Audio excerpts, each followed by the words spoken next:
అమ్మాయినా పెట్టదు అని అంటారు కదా, ప్లీజ్ ఛానల్ అయితే సబ్స్క్రైబ్ చేసుకోండి అబ్బా. ఎందుకంటే నేను అడగకుండానే మీరు సబ్స్క్రైబ్ చేసేసుకోవాలి అని కోరుకోవడం అనేది నా పొరపాటే, నా తప్పే అవుతుంది. ఎందుకంటే మన వీడియోస్ అనేది చాలా మంది చాలా ప్లేసెస్ నుంచి చూస్తున్నారు కదా, మీ అందరూ కూడా సబ్స్క్రైబ్ చేసుకోండి. అయితే ఒక చిన్న కోరిక, మీరు ఏ ఊరు నుంచి మన వీడియో చూస్తున్నారనేది కింద కామెంట్ చేయడం మాత్రం మర్చిపోవద్దు అబ్బా. ఎందుకంటే మన వీడియోస్ అనేది ఏ ఊర్ల నుంచి ఎవరెవరు చూస్తున్నారంటే పర్టికులర్గా మీరు పేరు పెట్టకపోయినా అట్లీస్ట్ మీరు ఉండే ప్లేస్ కానీ ఊరు కానీ డిస్టిక్ కానీ పెట్టండి. ఎందుకో నాకు తెలుసుకోవాలి అనిపించింది, అందుకే అడుగుతున్నాను.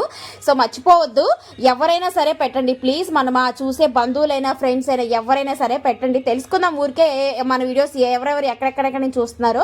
ఇక్కడైతే సాయంత్రం టైంలో ఇల్లు గుమ్మాలు ఊడుస్తున్నా, బయట అయితే ఫుల్గా వర్షం పడింది చూసారు కదా, దంచు కొట్టింది మామూలుగా కాదు, ఒక గంట పాటు. తర్వాత కరెంట్ వచ్చేపాటికి 7:30 అయింది. తర్వాత ఇల్లు గుమ్మాలు ఊడుస్తున్నా. ఇంక ఇక్కడ పూజ అయితే మా హస్బెండ్ చేసుకుంటారని చెప్పి నేను ఇక్కడ ఇల్లు గుమ్మాలు ఊడ్చుకుంటున్నానండి. నేను చీపురుగట్ట పట్టుకున్న తర్వాత మళ్ళీ దేవుడి దగ్గరికి అయితే వెళ్ళి పూజ చేయను. ఇంకా ఆ రోజు పొద్దున్న నేను చేసుకున్నా, సాయంత్రం అయితే ఆయన చేసుకుంటున్నారనమాట. ఇంతే.